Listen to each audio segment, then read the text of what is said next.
Hello everyone, welcome to my new video. তো আজ চলে যাচ্ছিলাম আমরা শ্যাম সুন্দরী মায়ের কাছে পুজো দিতে। হ্যাঁ, যেটা এখন অনলাইনে সবাই আমরা দেখে অভ্যস্ত। আমি এই অনলাইন থেকেই জানতে পেরেছি মায়ের কথা। তো মা ভীষণ জাগ্রত শুনলাম, তো একবার মায়ের কাছে দর্শন নিতে চলেই যাচ্ছিলাম আমরা।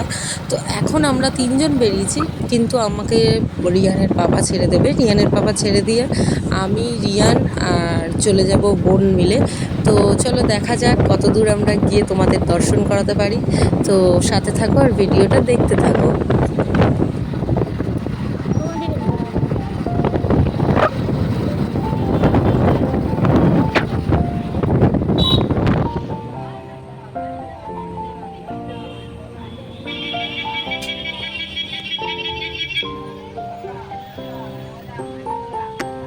বাসে উঠে পড়েছি এখন তিনজন মিলে। আর রাস্তায় জল দেখো, বৃষ্টিটা যা জোরে পড়ছে। মানে আমরা বাসে বসে আছি কিন্তু বাইরে বৃষ্টি পড়ছে। একদিকে ভালো আমরা বাসে বসে আছি বলে আমাদের অতটা অসুবিধা হচ্ছে না, আর ওয়েদারটাও একটু ঠান্ডা ঠান্ডা হয়ে আছে। আমরা যাচ্ছিলাম বিকেলের দিকে পুজো দিতে, আর রিয়ান এখানে বাসে বসে বোর হয়ে যাচ্ছিল যে কতক্ষণ লাগবে। অ্যাকচুয়ালি মেট্রো করেও যাওয়া যায়, মেট্রো করে গিরিশপার্ক নামলে ওখান থেকে অটো ধরে মানিকতলা বললে যাওয়া যায়। আর আমরা এই যে চলে এসেছি মায়ের কাছে। এটা হচ্ছে মেন এন্ট্রেন্সটা, এখান দিয়ে আমরা ঢুকছি। এটা একটা ছোট্ট পাড়ার মধ্যেই মন্দিরটা আর কি। এই যে এখানে সামনে যত দোকানপাট সব খোলা আছে। এখন আমরা যাব মায়ের জন্য, দেখি কি ডালা নেওয়া যায়, নিয়ে আমরা চলে যাব শটাং মায়ের কাছে।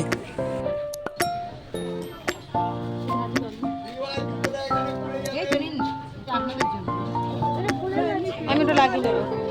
মালাই মাত্র শেষ হলো, ছিল না ছিল। এ মালা নি আমি আইনি রে, মালা ওখানেও আছে তো।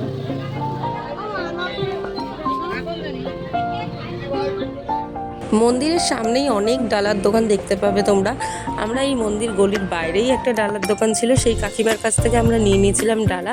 এখানে ডালা সাজানোই আছে। এবার যেহেতু মাকে এখানে 5 বছরের মেয়ে হিসাবে পুজো করা হয়, তোমরা এখানে মায়ের জন্য আলাদা করে সব রকম নিয়ে যেতে পারো। আর এটা হচ্ছে মন্দিরে ঢোকার আগে একটা পুজো দেওয়ার ঘর, যেখানে তুমি তোমার নাম গোত্র বলে দক্ষিণা দিয়ে ওরা পুজো দিয়ে দেবে, তোমাকে এখানে দাঁড়াতে হবে। আর এই যে আমরা যেহেতু যে টাইমটা এসেছিলাম 4টে থেকে মন্দির খোলে, আমরা ঠিক 3:30 4টে নাগাদই এসেছিলাম। তো যেই কারণে লাইনটা একটু কম পড়েছিল।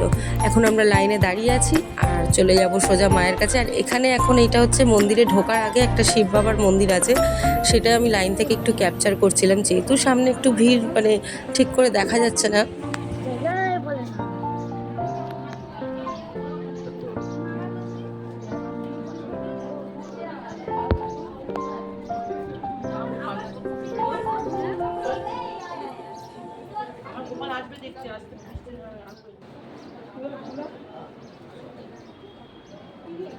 বেশি লাইন পড়েনি তাই না পেছনে?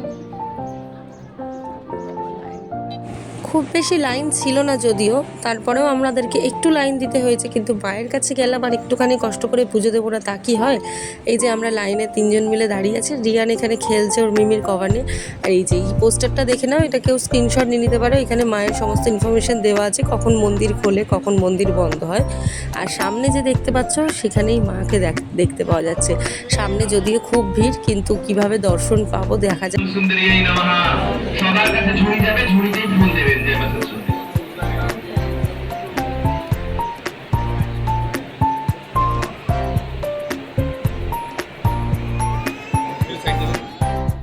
কথিত আছে যে এখানে মাকে পুরোহিত দর্শন পেয়েছিলেন। তো পুরোহিত একবার বাজারে বেরিয়েছিলেন মায়ের ভোগ বাজারের জন্য। তো সেখানে একটি বাচ্চা মেয়ে এসে পুরোহিতের কাছে কিছু খাবার চেয়েছিল এবং ভিক্ষা চেয়েছিল। তো পুরোহিত সেটা না জেনে বুঝে ধিক্কার করে বাচ্চা মেয়েটিকে তাড়িয়ে দিয়েছিল। তো সেই দিন সন্ধ্যেবেলা যখন মাকে আরতি করতে এসেছে, তখন দেখছে সেখানে শিব ঠাকুর একাই শুয়ে আছে, মা কিন্তু সেখানে নেই। তো পুরোহিত সেখানে কিছু বুঝতে পেরেছিলেন এবং আভাস পেয়েছিলেন। তো এটাই হচ্ছে কথা, এটা কথিত আছে, আমিও অনলাইনের মাধ্যমেই জেনেছি। জানি না এটা কতটা সত্যি, কিন্তু মন থেকে মানলে সত্যি সব বিশ্বাস করা যায়। মা তো সত্যিই আমাদের মধ্যে সব জায়গায় আছেন। আর মা এখানে বলেছেন নাকি মা সবার, আর সত্যিই তো মা সবার, মা ধনীর, মা গরিবের, মা সবার। আর এই যে এখানে যে মন্দিরটা দেখছিলাম, এটা হচ্ছে তার পাশেই মন্দিরটা, এখানে সবাই জল ঢালছিল। আমরা মন্দিরটা দর্শন করলাম, দর্শন করে আমরা এখন বেরিয়ে যাচ্ছি। আর এই যে এখানে এখন দেখো লাইন কত বাড়তে থাকছে, যত দিন মানে বাড়ছে, মানে বেলা বাড়ছে, সন্ধ্যের দিকে হচ্ছে, তত ভিড় বাড়ছে। আর এখানে কিন্তু প্রসাদ হিসাবে তোমাকে কিছুই প্রসাদ দেওয়া হয় না, চাল কলা তুমি যেটা নিয়ে যাবে সেটা ওরা নিয়ে নেবে। হ্যাঁ, দুবেলা ভোগ দেওয়া হয়, সেই ভোগ তুমি বসে খেতে পারো। সন্ধেবেলাও দেওয়া হয়, 7:30 থেকে দেওয়া হবে। তো অতটা লেট হবে বলে আমরা আর বসিনি, যেহেতু আমরা 4টে নাগাদ গেছিলাম। একটু যদি দেরিতে আসা হয় তাহলে পেয়ে যাবে তোমরা। হলো পুজো দেওয়া কখন? আমরা ঢুকলাম। এন্ট্রেন্সে ঢোকার মুখেই একটা খুব সুন্দর শেরাওয়ালি মাতার মন্দির, সাথে বজরংবলী, ভোলেনাথ। তো সেই মন্দিরটাই আমরা একটু দাঁড়িয়ে দেখছিলাম, আর রিয়ান উঠেছিল একটু প্রণাম করতে। আমরা এখানে এটা ঢোকার মুখেই। পুজো দেওয়া হয়ে গেল, দেখলি ঠাকুর? নে ছবি তুলেছিস, হয়েছে অনেক। আচ্ছা আচ্ছা ঠিক আছে, তুমি পুজো দিয়েছো? হ্যাঁ দেখলে ঠাকুরকে? হ্যাঁ, কি বললে? আমার গলাটা ঠিক করে তাহলে বাবা আর একজনে যাই বাবান, বাদিকে বাদিকে।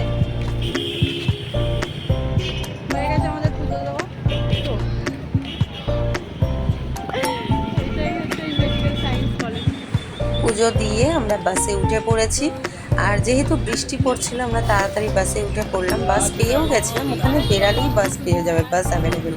আর এই যে আমাদের সবার প্রিয় জায়গা নিউ মার্কেট, তাই একটু ক্যাপচার করছিলাম। আর কিছু মাস পরেই তো পুজো, তারপরেই হচ্ছে এখানে আনাগোনা। নিউ মার্কেটে কিন্তু 12 মাসই সবসময়ের জন্য ভিড় থাকে। দেখো একটুখানিও তুমি খালি দেখতে পাবে না, এখানে সবসময়। এখানে দেখো না আসিস নি তো মনে করে দেখ রাস্তাটায় বাবা আছে এই রাস্তায় মনে আছে? বাবা সেই প্যান্টের জন্য